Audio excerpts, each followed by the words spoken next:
بسم اللہ الرحمن الرحیم۔ السلام علیکم۔ سبق نمبر 209 اور اس سبق میں ذبح کے مسائل ہم ذکر کریں گے۔ کتاب الصید والذبائح میں شکار کے احکام اور شکاری پرندہ، شکاری جانور، اس کو سکھانا اور اس کے شکار کرنے کا طریقہ، اور پھر کسی آلہ یعنی تیر، بندوق، غلیل وغیرہ سے شکار کرنے کے احکامات ذکر ہوئے۔ کچھ انہی احکامات کا تتمہ اور آخری مسائل بھی ذکر ہوں گے، اور ساتھ ہی ذبح کے مسائل انشاءاللہ ذکر کیے جائیں گے۔ عبارت آج یہاں سے ہے کہ وَإِذَا رَمَى صَيْدًا فَقَطَعَ عُضْوًا مِّنْهُ، شکار کو تیر مارا، اس کا ایک عضو کٹ گیا۔ اکل الصید، شکار کو تو کھایا جائے گا، ولم یؤکل العضو، لیکن اس کا جو عضو کٹ کر الگ ہو گیا ہے اس کو نہیں کھایا جائے گا۔ حضور صلی اللہ علیہ وسلم نے ارشاد فرمایا ما ابین من الحی فہو میت، کہ زندہ جانور سے جو عضو الگ ہو جائے تو وہ عضو خود میت ہوتا ہے، مردہ ہوتا ہے۔ اس لیے زندہ جانور سے چونکہ یہ عضو کٹا ہے تو اس کو نہیں کھایا جائے گا۔ وَإِنْ قَطَعَهُ أَثْلَاثًا، اگر اس کو اثلاثاً کاٹ دیا، یعنی اس طریقے سے اس جانور کو کاٹ دیا ہے کہ اس کے دو حصے، اس کا جسم ایک طرف ہو گیا ہے اور ایک حصہ جسم دوسری طرف رہ گیا ہے، اس کو کہتے ہیں اثلاثاً، یعنی تہائی کٹ گیا ہے، 2/3 ایک طرف اور 1/3 ایک طرف۔ تو اب اس صورت میں دو صورتیں سامنے آتی ہیں۔ ایک صورت تو اس میں یہ ہوتی ہے کہ جو 2 ثلث ہے، یعنی زیادہ حصہ جو ہے وہ سر کی طرف رہ گیا ہے اور تھوڑا حصہ وہ نیچے سرین کی طرف رہ گیا ہے، اور دوسری صورت یہ ہوتی ہے کہ زیادہ حصہ یعنی 2 ثلث وہ سرین کی طرف ہے اور 1 ثلث جو تھوڑا حصہ ہے وہ سر کی طرف ہے۔ تو فرماتے ہیں کہ وَالْأَكْثَرُ مِمَّا يَلِ الْعَجُزَ، حالانکہ جو زیادہ حصہ ہے یعنی 2 ثلث وہ عجز کی طرف ہے۔ عجز کہتے ہیں یعنی سرین کی طرف زیادہ ہے، تو اکل الجمیع، لہذا وہ جو ایک حصہ الگ ہوا ہے سر کی طرف کم ہے اور زیادہ سرین کی طرف ہے 2 ثلث، تو کھایا جائے گا، سارے کا سارا کھایا جائے گا۔ اور وَإِنْ كَانَ الْأَكْثَرُ مِمَّا يَلِ الرَّأْسَ، اگر زیادہ یعنی 2 ثلث سر کی طرف ہے اور 1 ثلث سرین کی طرف سے کہیں نیچے سے کٹا ہے تو اکل الاکثر، لہذا سر کی طرف کا جو اکثر حصہ ہے وہ کھایا جائے گا۔ ولا یؤکل الصید، یہ الگ مسئلہ ہے، کہتے ہیں کہ صرف اکثر کو کھایا جائے گا، جو کم پیچھے سرین کی طرف کٹ گیا ہے اس کو نہیں کھایا جائے گا۔ ان دونوں مسئلوں میں فرق کیا ہے کہ جب زیادہ حصہ وہ سرین کی طرف ہو اور کم حصہ سر کی طرف ہو تو دونوں حصوں کو کھایا جائے گا، اور اگر زیادہ حصہ وہ سر کی طرف رہ گیا اور کم حصہ سرین کی طرف رہ گیا تو پھر کم کو نہیں کھایا جائے گا، صرف زیادہ والا جو حصہ اس کو کھایا جائے گا، وہ حلال ہوگا۔ اس میں فرق یہ ہے کہ جب کم حصہ وہ سر کی طرف رہ گیا تو مطلب یہ ہے کہ تھوڑا سا اوپر سے کٹا ہے، یعنی اس کے دل کی جگہ سے یا گردن کے قریب سے کٹا ہے، تو ظاہر ہے کہ سر سے لے کر نیچے دل تک ساری رگیں ہوتی ہیں، تو گویا کہ رگوں سے کٹا ہے۔ اس سے یہ پتہ چلا کہ رگوں سے کٹا ہے، اور رگ درمیان میں کٹ چکی ہیں، چونکہ 2 ثلث نیچے سرین کی طرف ہے اور 1 ثلث سر کی طرف ہے، تو لہٰذا کٹا بھی تقریباً دل کے پاس سے ہوگا، لہٰذا یہ جو جانور ہے یہ اس کا دونوں حصے گویا کہ ہم ذبح سمجھیں گے، اور ذبح میں پورا جانور حلال ہوتا ہے، رگیں کٹی ہیں۔ اور جس صورت میں زیادہ حصہ سر کی طرف ہے تو ظاہر ہے کہ جانور نیچے سرین کی طرف سے کہیں سے کٹا ہے تو رگیں نہیں کٹی، جب رگیں نہیں کٹی تو نیچے والا جو حصہ دھڑ کا تھوڑا سا جو 1 ثلث کٹا ہے اس کو ہم یہی کہیں گے ما ابین من الحی وہو میت، کہ زندہ جانور سے جو حصہ کٹتا ہے، چونکہ اس جگہ سے کٹنے سے عام طور پہ جانور مرتا نہیں ہے، تو 2 سرس جب سر کی طرف ہے تو مطلب یہ ہے کہ جانور نیچے پاؤں کی طرف سے کٹا ہے اور اوپر جانور اس کے باوجود بھی زندہ رہا ہے، لہذا اوپر والا حصہ اس کو کھا سکتے ہیں، نیچے والے کو نہیں کھا سکتے۔ وَلَا يُؤْكَلُ صَيْدُ الْمُجُوسِيِّ وَالْمُرْتَدِّ وَالْوَثَنِيِّ، کہتے ہیں کہ مجوسی آگ پرست، مرتد جو اس نے دین کو چھوڑ دیا ہے، والوثنی اور بت پرست، ان کا شکار بھی نہیں کھایا جائے گا۔ جس طریقے سے ان کا ذبیحہ حلال نہیں ہے چونکہ یہ بسم اللہ پہ اعتقاد نہیں رکھتے تو ذبح کرتے وقت بسم اللہ پڑھی جاتی ہے، تو جس طریقے سے ان کا ذبیحہ حرام ہے اسی طریقے سے ان کا شکار بھی حرام ہے۔ ومن رما صیدن فاصابہ، یہاں سے ایک یہ مسئلہ ہے کہ 2 شکاری مل گئے ہیں ایک شکار کو شکار کرنے میں۔ ومن رما صیدن، کسی نے شکار پر تیر مارا، فاصابہ، تیر جا کر اس کو لگا، ولم یثخنہ، لیکن اس کو صحیح طریقے سے اس کے اندر گہرا زخم اس کو نہیں لگا، اس کو گہرا زخم نہیں لگایا، ولم یخرجہ عن حیز الامتناع، اور اس شکار کو اس تیر نے اس کی حفاظت کی طاقت سے باہر نہیں نکالا، یعنی اس کی حفاظت اور اس کی اپنے آپ کو محفوظ کرنے کی جو طاقت ہے وہ برقرار ہے، اس کو کہتے ہیں حیز الامتناع، کہ جانور اپنے آپ کو سنبھال سکتا ہے۔ اس کیفیت سے اس تیر نے اس کو نہیں نکالا کہ وہ نڈاگ ہو کر گر جاتا، بلکہ اس نے اپنی جان سنبھال لی۔ فرماہ آخر، دوسرے شکاری نے پھر اس کو مارا، فقتلہ، اور اس کو مار دیا جان سے، فہو للثانی، تو یہ شکار دوسرے شکاری کا ہوگا، ویؤکل، اور اس شکار کو کھایا جائے گا۔ جب پہلے جانور پہلی مرتبہ جب شکاری کا تیر اس کو لگا،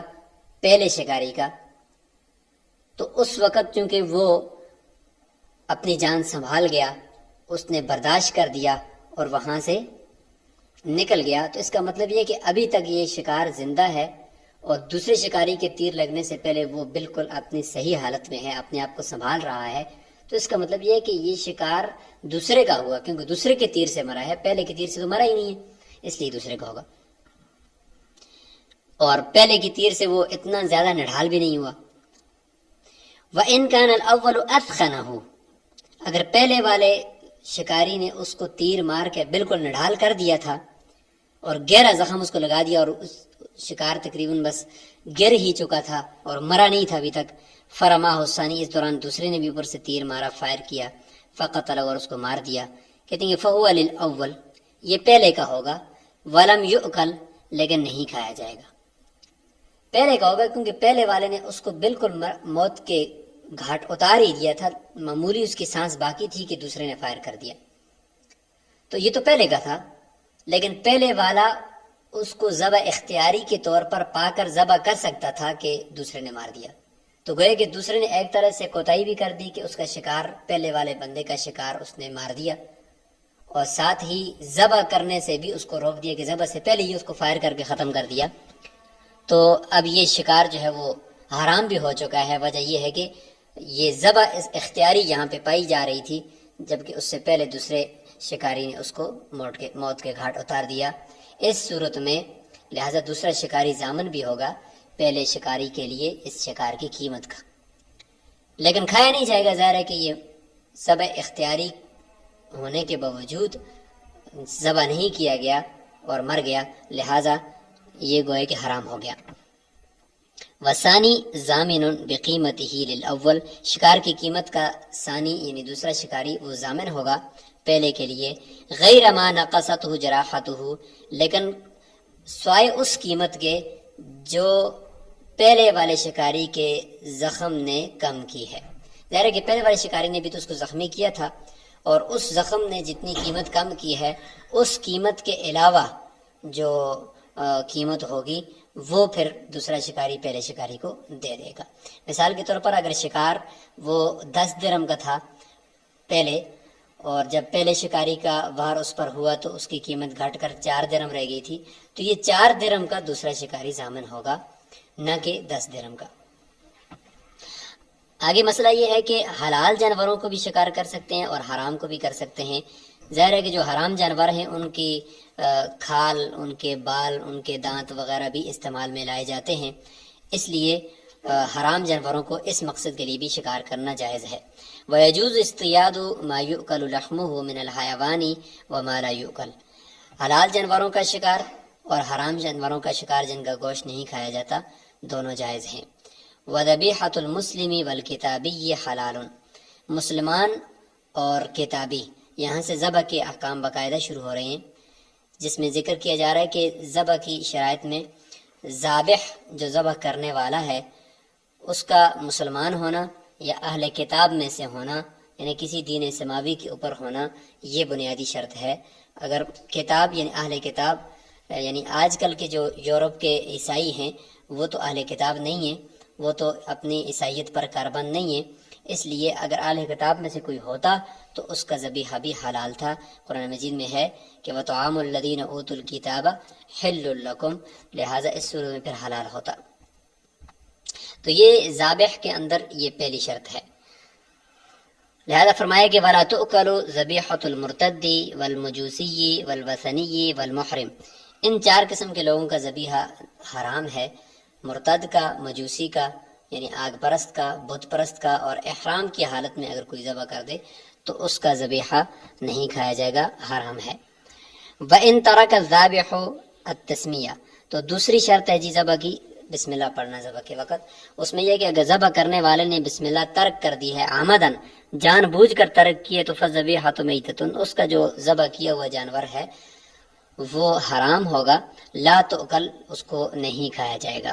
وَإِن تَرَكَهَا نَاسِيًا، اگر جان بوجھ کر اس نے چھوڑ دیا تو پھر تو نہیں کھایا جائے، لیکن وَإِن تَرَكَهَا نَاسِيًا، بھول کر چھوڑ دیا، بسم اللہ بھول ہی گیا، پتہ ہی نہیں چلا کہ جانور پہ چھری پھیر دی اس نے، اکیلا، اس صورت میں جانور کا گوشت کھایا جائے گا۔ اس میں ائمہ کا اختلاف بھی ہے، لیکن احناف کے نزدیک جو راجح قول ہے وہ یہی ہے کہ اگر جان بوجھ کر چھوڑا ہے تو گویا کہ اس نے ایک جان بوجھ کر ایک بنیادی شرط کو ترک کر دیا ہے، لہذا نہیں کھایا جائے گا۔ اور اگر بھول گیا ہے تو پھر چونکہ حضور صلی اللہ علیہ وسلم نے فرمایا کہ اگر اس طریقے سے انسان بھول جائے تو یہ بھول کی وجہ سے چونکہ ہے تو یہ مسلمان ہے، کلمہ گو ہے، تو کھاتے وقت بس بسم اللہ پڑھ لیں، بس یہی کافی ہے۔ اب محل الذبح کی طرف آتے ہیں کہ ذبح کا محل کیا ہے، کہاں سے جانور کو ذبح کرنا ہے۔ تو فرمایا کہ وَالذَّبْحُ بَيْنَ الْحَلْقِ وَاللَّبَّةِ، حلق اور لبہ کہتے ہیں سینے کی ہڈی کا اوپر والا جو کنارہ ہے گردن کی طرف، اس کے بیچ میں سے آپ نے ذبح کرنا ہے۔ والعروق، وہ رگیں التي تقطع في الزکات، جو ذبح کے دوران کاٹی جاتی ہیں، اربعۃ، چار ہیں، چار رگیں جو ہیں وہ ذبح کے وقت کاٹی جانی چاہیے۔ الحلقوم، سانس کی نالی، والمری، اور کھانے کی غذا کی نالی، والوداجان، اور شارگیں، دو شارگیں جو خون کی نالی ہوتی ہیں۔ تو ان چاروں کو کاٹا جاتا ہے، اگر یہ چاروں کٹ جاتی ہیں تو بالکل ٹھیک ہے، اور اگر ان میں سے اکثر کٹ جاتی ہیں، تین کٹ جاتی ہیں، تو پھر بھی جانور حلال شمار ہوگا۔ فَإِن قَطَعَهَا، اگر ان چاروں کو کاٹ دیا، حل الاکل، جانور کا کھانا حلال ہے۔ وَإِن قَطَعَ أَكْثَرَهَا، اگر ان میں سے زیادہ کٹ گئی، فَكَذَلِكَ عِندَ أَبِي حنیفہ، امام ابو حنیفہ رحمۃ اللہ علیہ کے نزدیک پھر بھی درست ہے کہ زیادہ کٹ گئی، مثلا تین کٹ گئی، پھر بھی ٹھیک ہے۔ ظاہر ہے کہ تین میں سے ایک سانس جو خوراک کی نالی ہے اور سانس کی نالی ہے، اور ظاہر ہے وہ آگے پیچھے ہوتی ہے، جب ایک کٹے گی دوسری خود بخود ساتھ کٹ جائے گی، اور ایک جو ہے وہ خون کی نالی، کیونکہ اصل مقصد جو ہوتا ہے وہ خون کو نکالنا ہوتا ہے، ذبح کے ذریعے سے سارا حرام خون، دم مسفوح نکل جائے گا اور جانور کا گوشت پاکیزہ ہو جائے گا، تو اسی لیے خون کی جو شارگیں ہیں ان کو کاٹنا ضروری ہوتا ہے۔ صاحبین فرماتے ہیں لابد من قطع الحلقوم والمریء واحد الودجین، ضروری ہے کہ سانس کی نالی، خوراک کی نالی، اور یہ دونوں کٹیں، اور ساتھ ہی شہرگ میں سے ایک کا کٹنا ضروری ہے۔ وَيَجُوزُ الذَّبْحُ بِاللِّيتَةِ وَالْمَرْوَةِ وَبِكُلِّ شَيْءٍ أَنْهَرَ الدَّمَ إِلَّا السِّنَّ الْقَائِمَ وَالظِّفْرَ الْقَائِمَ، سن القائمہ والظفر القائمہ، یہ اس طریقے سے عبارت ہونی چاہیے، یعنی ہر چیز سے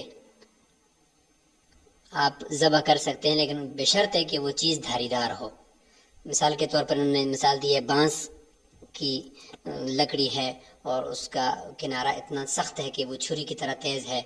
والمروا تیز داریدار سفید پتھر، اس سے بھی کاٹ سکتے ہیں، اور اس طریقے سے ہر ایسی چیز جو خون کو بہائے اور رگوں کو کاٹ دے درست ہے، لیکن سوائے لگے ہوئے ہاتھ کے ساتھ لگے ہوئے ناخن، ظفر القائم کا مطلب ہاتھ کے ساتھ لگا ہوا ناخن، اور منہ کے اندر جبڑوں کے اندر لگا ہوا دانت، اس سے نوچ کر رگوں کو کاٹنا یہ جائز نہیں ہے، چونکہ اس سے جو جانور مرے گا وہ دبوچ کر آپ اس کو ماریں گے، ذبح نہیں ہوگا وہ، اس لیے یہ جائز نہیں ہے۔ البتہ جو نکال کر رکھا ہوا دانت ہے یا الگ رکھے ہوئے ناخن ہیں، اس سے اگر کاٹ دیا تو اگر اس سے کٹ سکتا ہے تو وہ درست ہے، لیکن بہتر یہ ہے کہ اس سے بھی نہ کاٹا جائے۔ وَيُسْتَحَبُّ أَن يُحِدَّ الذَّابِحُ شَفْرَتَهُ، یہ مستحبات شروع ہو گئے ذبح کے کہ ذبح کرنے والا ذابح وہ چھری کو تیز رکھے۔ وَمَن بَلَغَ بِالسِّكِّينِ النُّخَاعَ، اگر ایسا ہوا کہ ذبح کرتے وقت وہ نخاع یعنی پیچھے حرام مغز، گدی کی جو ہڈی ہے اس میں ایک حرام مغز ہوتی ہے، تو ذبح کرتے ہوئے وہاں تک کوئی پہنچ گیا، او قطع الرأس، یا یہ ہے کہ سر کاٹ لیا، بالکل الگ کر دیا، بسم اللہ وغیرہ پڑی تھی، تو کرہ لہ ذالک، اس طرح کرنا مکروہ ہے کہ جانور کو اضافی تکلیف پہنچائی۔ وتؤکل ذبیحتہ، لیکن ذبیحہ حرام نہیں ہوگا، ذبیحہ کھایا جائے گا۔ وَإِن ذَبَحَ الشَّاةَ مِن قَفَاهَا، اگر اس طرح کیا کہ گدی سے پچھلی طرف سے ذبح کر دیا، تو ظاہر ہے رگیں تو اگلی طرف ہوتی ہیں نا، پچھلی طرف سے کاٹ دیا، تو پھر اس میں یہ مسئلہ ہے کہ فَإِن بَقِيَتْ حَيَّةً حَتَّى قَطَعَ الْعُرُوقَ، اگر وہ جانور زندہ رہا یہاں تک کہ رگیں کاٹ دی اس نے، جازا، پھر ٹھیک ہے، وہ یکرہ، لیکن کام مکروہ کیا ہے کہ اضافی تکلیف جانور کو پہنچائی کہ پچھلی طرف سے اس کو کاٹ دیا۔ وَإِن مَاتَتْ قَبْلَ قَطْعِ الْعُرُوقِ، اگر رگیں کٹنے سے پہلے ہی جانور مر گیا تھا، لم تؤکل، پھر اس صورت میں نہیں کھایا جائے گا، کیونکہ رگیں کٹے ہی نہیں ہیں، اور پیچھے گدی سے کاٹتے ہی چھری اتنی تیز تھی نہیں کہ کاٹ ہی رہا تھا کہ اس دوران جانور مر گیا اور رگیں بعد میں کٹی، یہ حرام ہو جائے گا۔ آگے ذبح اختیاری اور ذبح اضطراری کا مسئلہ آ گیا ہے کہ ذبح اضطراری تو جانور کے کسی بھی جگہ پہ زخم لگا دے، ذبح اضطراری ہو جائے گی اور خون نکل آئے بس ذبح ہو جائے گی، اور ذبح اختیاری کہ باقاعدہ جو ابھی طریقہ بیان کیا گیا یہاں سے ذبح کرنا ہوتا ہے، رگوں کو کاٹنا ہوتا ہے۔ تو ذبح اختیاری کہاں کی جاتی ہے، ذبح اضطراری کہاں کی جاتی ہے؟ فرماتے کہ وَمَسْتَأْنَسَ مِنَ الصَّيْدِ، اگر جنگلی شکار میں سے کوئی شکار ایسا ہو گیا کہ وہ مأنوس ہو گیا، گھر میں رہنے لگ گیا، فَذَكَاتُهُ الذَّبْحُ، تو پھر اس کا جو ذبح کرنا ہے وہ ذبح اختیاری ہوگا۔ وَمَا تَوَحَّشَ مِنَ النَّعَامِ، اگر ایسا ہوا کہ جانوروں میں سے کوئی جانور وحشی ہو گیا، جنگلی ہو گیا، گھر سے بھاگ گیا اور پکڑ میں نہیں آتا، فَذَكَاتُهُ الْعُقْرُ وَالْجَرْحُ، کہتے ہیں کہ اس کا جو ذبح کرنا ہوگا پھر ذبح اضطراری ہوگا کہ کہیں سے بھی اس کا بس پہنچا کاٹ دیا جائے، یا یہ کہ جرح اس کو زخم پہنچا دیا جائے، بس یہی کافی ہے۔ والمستحب فی الابل النحر، مستحب اونٹ میں تو یہ ہے کہ اس کو نحر کیا جائے، یعنی کھڑے کھڑے اس کے جو گردن کے اندر سینے کی جو ہڈی کے اوپر جگہ ہے وہاں پہ ساری اس کی رگیں جمع ہوتی ہیں، وہاں پہ نحر کر دیا جائے نیزے کے ساتھ، اور اس کا خون پھر بہے اور اس کے بعد وہ گر جائے۔ وَإِن ذَبَحَهَا، اگر اس کو ذبح کر دیا، جائزہ یہ بھی جائز ہے، وہ یکرہ، لیکن مکروہ کیا ہے، چونکہ حضور صلی اللہ علیہ وسلم نے فرمایا تھا کہ اس کا نحر کرنا زیادہ افضل ہے، فَصَلِّ لِرَبِّكَ وَانْحَرْ، قرآن میں ہے۔ والمستحب فی البقر والغنم، اور مستحب ہے گائے میں اور بھیڑ بکریوں میں ذبح، اس کو ذبح کرنے نیچے لٹا کر، فإن نحرهما، اگر ان کو نحر کر دیا کہ کھڑے کھڑے ان کو چھری مار دی، جازا، یہ بھی درست کیا، لیکن اس کو اس طریقے سے ذبح کرنا، نحر کرنا یہ مکروہ ہے۔ کیوں؟ اس لیے کہ اس کی ذبح کا حکم آیا ہے، قرآن میں بھی ہے کہ ان تذبحوا بقرہ، لہذا اگر اس کو نحر کریں گے تو گوئے کہ سنت کے خلاف عمل کیا ہے، لیکن جائز تو ہے، کیونکہ کل ما انہر الدم، ہر کسی بھی طریقے سے بس صرف خون کو بہا دے، بس اتنا کافی ہے۔ ومن نحر ناقۃ او ذبح بقرۃ او شاۃ، اگر اس طریقے سے ہوا کہ اونٹنی کو ذبح نحر کیا یا گائے یا بکری کو ذبح کیا، فوجد فی بطنها جنینا میتا، مردہ بچہ اس کے پیٹ میں سے نکلا، لم یوکل، اس کو نہیں کھایا جائے گا، اشارہ او لم یشر، اس کے بال نکل آئے ہوں یا نہ نکلے ہوں۔ کیوں؟ اس لیے کہ بچہ جو اندر مرا ہے پیٹ میں وہ اس وجہ سے نہیں مرا کہ ماں مر گئی تو وہ مر گیا، بلکہ وہ سانس گھٹنے کی وجہ سے مرا ہے کہ ماں ابھی سانس نہیں لے رہی تو وہ مر گیا۔ اور بچے کے ذبح، ماں کا ذبح کرنا یہ بچے کا ذبح کرنا نہیں ہے، ظاہر ہے کہ ذبح کے اندر خون بہانا ہوتا ہے، خون نکالنا ہوتا ہے جس سے گوشت پاکیزہ ہو جائے. تو اس کی ماں کا تو خون بہایا، وہ تو پاک ہو گیا گوشت، لیکن بچے کا خون تو ابھی تک اس کے اندر موجود ہے، اس لیے وہ پاک نہیں ہوگا ماں کے ذبح کرنے سے. صاحبین فرماتے ہیں کہ جب ماں ذبح کر دی گئی تو بچہ اس طریقے سے اگر مل گیا تو بچہ کھایا جائے گا، چونکہ اس کی وجہ سے گویا کہ ماں کا وہ جز تھا تو وہ اس کی ذبح بھی ہوگی. لیکن فتویٰ اسی پر ہے کہ بچہ اگر زندہ نکلا ہے تو پھر تو اس کو ذبح کرے، لیکن اگر مردہ نکلا ہے تو پھر اس کو نہیں کھایا جائے گا. آگے ذکر کریں گے کہ کون کون سے جانوروں کو کھا سکتے ہیں، ان کا گوشت کھایا جا سکتا ہے، اور کون کون سے جانوروں کا گوشت نہیں کھایا جا سکتا، اس کا ذکر یہاں سے ہو رہا ہے. تو فرماتے ہیں کہ وَلَا يَجُوزُ أَكْلُ كُلِّ ذِي نَابٍ مِّنَ السِّبَاعِ، کہ ہر کچلی والے دانت، ذی ناب کا معنی کچلی والے دانت، من السباع درندوں میں سے، کچلی والے دانتوں والے جو درندے ہیں، جانور ہیں، وحشی جانور، ان کا کھانا جائز نہیں ہے. ولا کلی ذی مخلب من الطیور، اسی طریقے سے پنجوں والے جانور، پرندے، ان کا کھانا جائز نہیں ہے. یعنی پنجوں والے پرندے اور اسی طریقے سے کچلی والے دانت والے جانور، ان کا کھانا جائز نہیں ہے. یاد رکھیں ذی ناب یعنی کچلی والے دانت جو اوپر نیچے دونوں سائڈ میں دو دانت لمبے ہوتے ہیں نا، لمبے لمبے دو دانت، اس کو کہتے ہیں کچلی والے دانت. ویسے تو وہ ہر جانور کے ہوں گے، لیکن وہ جانور جو ان دانتوں سے اپنا شکار کرتے ہیں تو وہ درندے شمار ہوتے ہیں. سباع ان کو کہا جاتا ہے. ان کا کھانا جائز نہیں، جیسے کہ ریچھ ہے، شیر ہے، چیتا ہے، اسی طریقے سے مثال بلی ہے، اور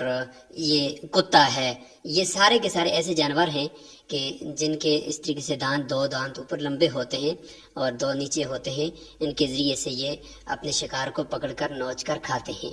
تو اس وجہ سے یہ چونکہ درندگی ان کے اندر ہے، تو جو انسان اگر ان کا گوشت کھائے گا تو اس کے اندر درندگی آ جائے گی، اس کی صفت آ جائے گی. اسی طریقے سے جو پرندے ہیں ذی مخلب، تو ہر ایک پرندے کا پنجہ تو ہوتا ہے، لیکن یہ وہ پرندے کہ جو اپنے پنجوں سے اپنا شکار دبوچ کر پکڑ کر کھاتے ہیں تو یہ حرام ہے. جیسے کہ عقاب ہے، باز ہے، شاہین ہے، گدھ ہے، کوا ہے.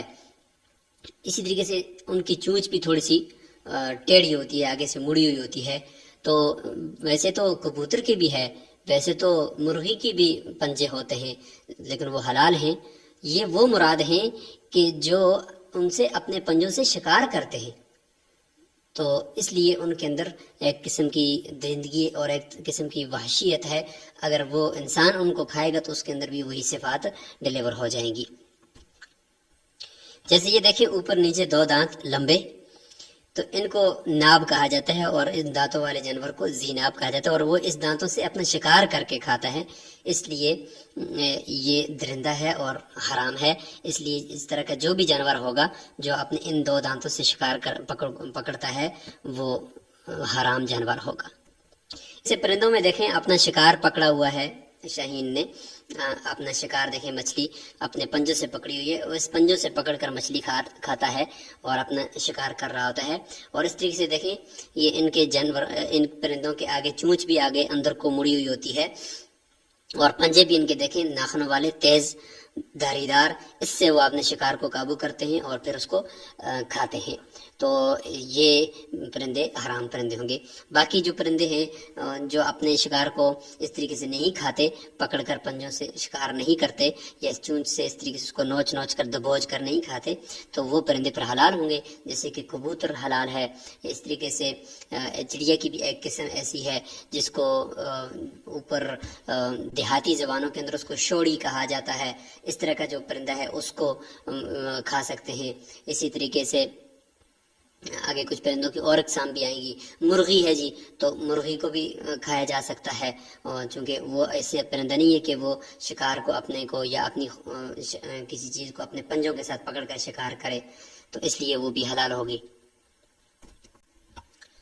ولا بأس بأكل غراب الزرع، کھیتی کا کوا اس کے کھانے میں کوئی حرج نہیں ہے. ولا یؤکل الابقع، لیکن کوے کی وہ قسم جس کو ابقع کہا جاتا ہے، الذی یأکل الجیفہ، جو گندگی کھاتا ہے، اس کا کھانا جائز نہیں ہے۔ اب یہ کوا کون سا ہے؟ اردو زبان میں تو سب کو کوا ہی کہا جاتا ہے،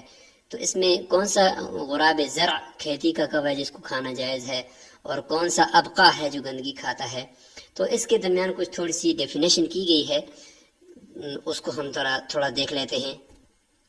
یہ جو کوا ہے جس کے اندر یہ تھوڑی سی سفیدی بھی ہے گردن کی طرف،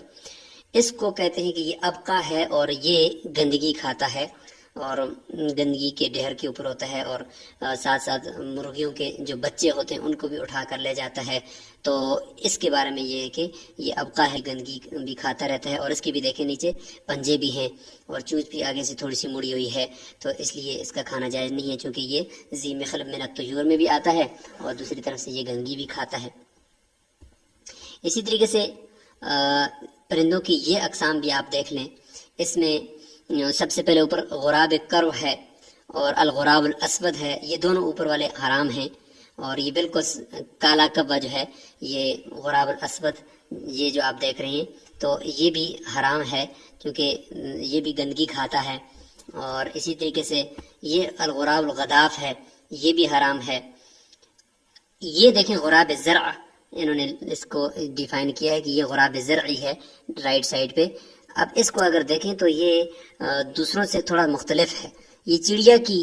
مشابت دیتا ہے، یا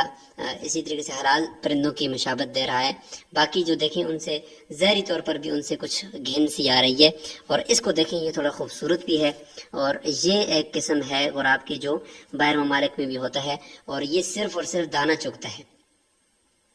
اور ہوتا بھی جسامت میں باقیوں سے بالکل چھوٹا سا ہوتا ہے، اور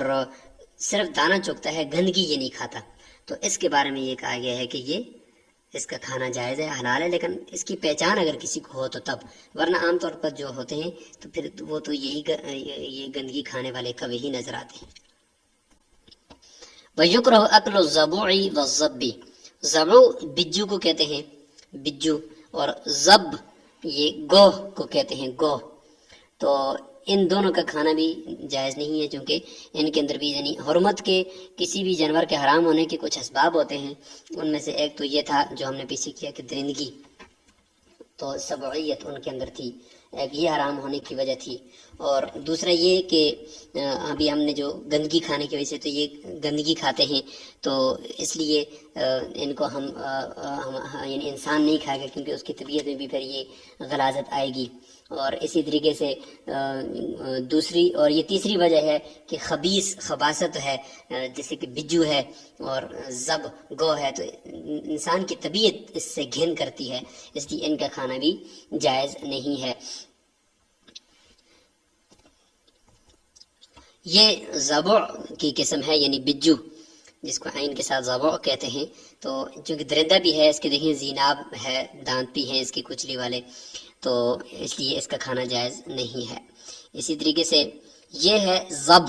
گوہ، یعنی جنگوں میں اس کو چار دیواریاں پھلانگنے کے لیے اس کو استعمال کیا جاتا ہے کہ یہ جس جگہ پہ اس کا پنجہ لگتا ہے تو وہ پنجہ پھر وہیں پہ گاڑ دیتی ہے، اور وہ پھر اس سے دوسری جگہ کی طرف یعنی مضبوطی کے ساتھ اس کی دم کو پکڑ کر آدمی پر اوپر چڑھ سکتا ہے، تو اس طور پر بھی یہ استعمال ہوتی ہے۔ لیکن یہ کہ اس کے بارے میں حضور صلی اللہ علیہ وسلم نے فرمایا کہ اس کا کھانا مکروہ ہے۔ ورات کلیہا، اور سارے کے سارے جتنے بھی حشرات الارض ہیں، کیڑے مکوڑے، اور اس طریقے سے حشرات ہیں، چوہے ہیں اور سانپ ہے، اس طریقے سے جتنے بھی بچھو ہیں، یہ سارے کے سارے ان کا کھانا جائز نہیں ہے، چونکہ یہ خباثت میں آتے ہیں اور کیڑے مکوڑوں میں آتے ہیں۔ ولا يجوز اکل لحم الحمر الاہلیتی، گھر کے اندر جو گدے پالے جاتے ہیں تو ان گدوں کا گوشت کھانا حرام ہے، والبغال، اور خچروں کا گوشت کھانا بھی حرام ہے، کیونکہ خیبر کے موقع پر حضور صلی اللہ علیہ وسلم نے ان کے کھانے سے منع فرما دیا تھا۔ وَيُكْرَهُ أَكْلُ لحم الفرسی عند ابی حنیفہ رحمہ اللہ، اور امام ابو حنیفہ رحمۃ اللہ علیہ گھوڑے کا جو گوشت ہے یہ کھانا مکروہ ہے، اور صحیح قول کے مطابق یہ مکروہ تنزیہی ہے، ورنہ گھوڑا تو حلال ہے، لیکن اس کو چونکہ اللہ تعالیٰ نے جو ہے نا والبغرہ یعنی ہے نا کہ قرآن مجید میں اس کو امتنان کے طور پر اللہ تعالیٰ نے اور یعنی اس کو زینت فرمایا ہے، تو اس لیے اس کا کھانا اس وجہ سے مکروہ ہے۔ دوسرا یہ کہ یہ آلہ ہے جہاد کا، یہ جہاد کے اندر استعمال ہوتا ہے، قرآن میں والخیل والبغال والحمیر لترکبوها وزینہ، کہ تم اس پہ سوار ہوتے ہو اور زینت کے طور پر ہیں، تو اگر اس میں کھانا بھی اگر شامل ہوتا کہ تم اس کو کھاتے ہو تو اللہ تعالیٰ ضرور ذکر فرماتے۔ تو چونکہ اعلیٰ جہاد ہے آج کل، یعنی جدید ٹیکنالوجی کے دور میں بھی گھوڑے کا استعمال پھر بھی جنگوں میں ہوتا ہے، تو اس لیے اگر اس کو ختم کر دیا جائے یا اس کو کھا لیا جائے گا تو جنگ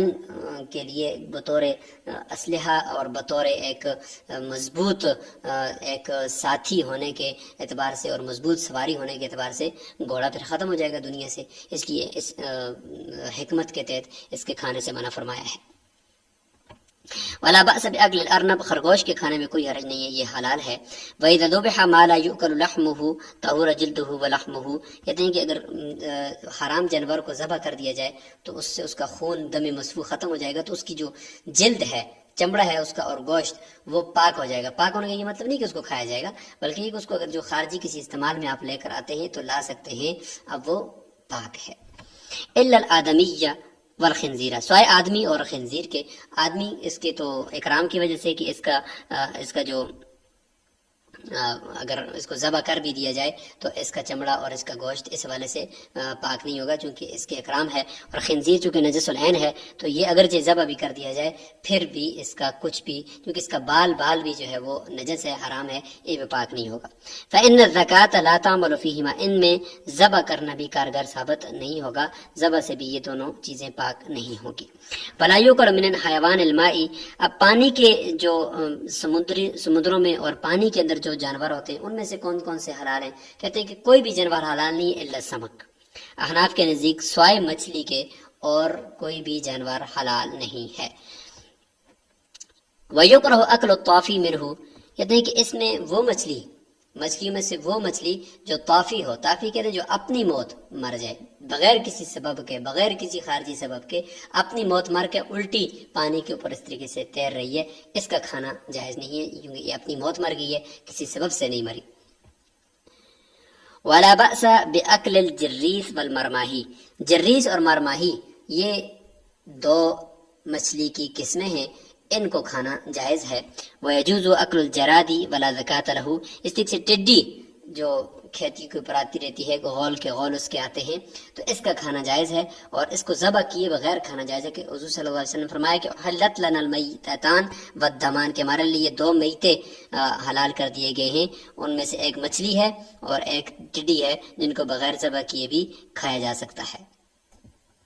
یہ ایک تصویر ملی ہے جس کو مارماہی کہا جاتا ہے، تو یہ مچھلی کی ایک قسم ہوتی ہے جسے مارماہی کہتے ہیں، اور یہ ہے جی جریف، تھوڑی سی انسانی شکل کی طرح کی بھی ہے، تو اس کو کہتے ہیں جریف، تو یہ بھی مچھلی کی قسم ہے، اس لیے کہیں اس سے غفلت ہو کر یہ نہ کہا جائے کہ یہ مچھلی نہیں ہے لہٰذا اس کا کھانا جائز نہیں ہے، لیکن فرمایا کہ جریس اور مارماہی کی یہ قسمیں، مچھلی کی جتنی بھی اقسام ہیں وہ ساری کی ساری وہ کھانا جائز ہیں۔ یہ ہے ٹڈی جس کو بغیر